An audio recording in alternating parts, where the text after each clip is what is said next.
देखिए हर खबर यहीं पर, सब्सक्राइब कीजिए TV9 भारतवर्ष।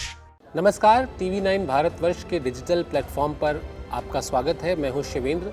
रोज़ हाजिर होता हूं आपके लिए लेकर खेल का केंद्र। और खेल का केंद्र में आज बात उमर अकमल के भाई कामरान अकमल की, जिन्होंने मीडिया में जो बयान दिए हैं वो ये दिखाता है कि अब किस तरह से उमर अकमल और कामरान अकमल की जो हेकड़ी थी, जो शुरू में वो दिखा रहे थे, वो अब कमज़ोर पड़ रही है। दरअसल उमर अकमल को जब 3 साल के लिए बैन किया गया तो कामरान अकमल ने शुरुआत में बहुत ताव में ये कहा कि उनकी तरफ से अपील की जाएगी और इस तरह की कड़ी सज़ा देने का कोई मतलब नहीं है, और ये इसके लिए वो पीसीबी के खिलाफ अपील करेंगे। उनके वकील इसके लिए तैयार हैं।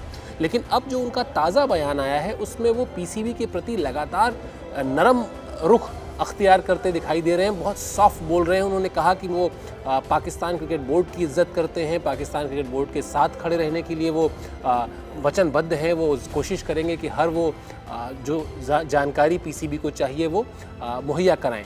ये यू टर्न जो हुआ, ये हुआ क्यों, ये बताता हूं मैं आपको। हुआ यूं कि जो 3 साल की सख्त सज़ा उमर अकमल को दी गई, उसके पीछे की जो वजह थी वो थी उनका एटीट्यूड। यानी जब जांच कमेटी के सामने उमर अकमल से पूछा गया कि जो 2 सस्पेक्टेड सट्टेबाज थे उनके साथ जो बातचीत हुई उमर अकमल की, वो बातचीत क्या थी, उमर अकमल उसके बारे में जानकारी दें। यानी वो बताएं कि उन दोनों ने उन्हें क्या पेशकश की थी।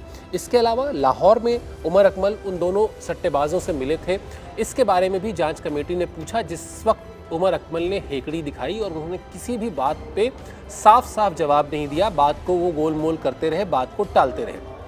इसी वजह से जो जांच समिति थी उसने ये सख्त फैसला लिया कि 3 साल का बैन कर दिया जाए, वरना इससे पहले पाकिस्तान में जब भी किसी खिलाड़ी ने रिपोर्ट नहीं किया है कि पीसीबी की एंटी करप्शन यूनिट को किसी गलत बात के लिए, तो उसे इतनी सख्त सज़ा नहीं मिली है। लेकिन चूँकि जैसा मैंने बताया कि उन्होंने उमर अकमल ने सपोर्ट नहीं किया, हेल्प नहीं किया जांच समिति के लोगों को, तो उससे नाराज़गी में 3 साल का बैन उन्हें अब झेलना पड़ रहा है।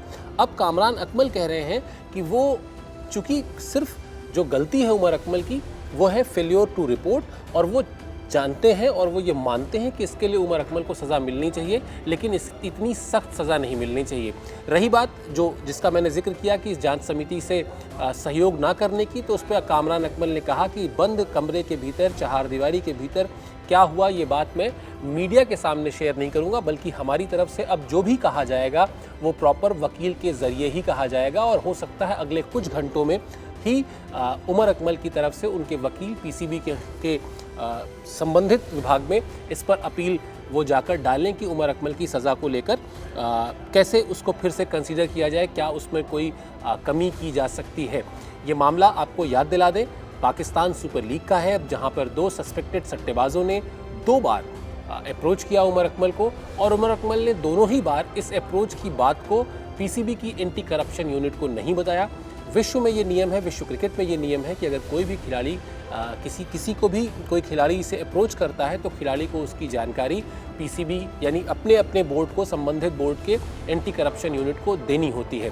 इसी वजह से पहले उन्हें प्रोविजनली सस्पेंड किया गया था, और उसके बाद जब वो अपील के बाद जब वो उन्होंने अपनी बात रखी जांच समिति के सामने, तो उससे संतुष्ट ना होकर अब उन पे 3 साल का बैन लगा दिया गया है। तो शुरू में रुख अलग था, लेकिन अब रुख नरम दिख रहा है इन दोनों खिलाड़ियों का। दोनों भाई हैं, उमर अकमल और कामरान अकमल, और कामरान अकमल को शायद अब ये लग रहा है कि अगर थोड़ा सा सॉफ्ट रहें, थोड़ा सा नरम रहें तो कोई मुरव्वत मिल जाए, वरना 3 साल का बैन यानी कहीं ना कहीं उमर अकमल का करियर अब ख़त्म दिखाई देता है यहाँ से।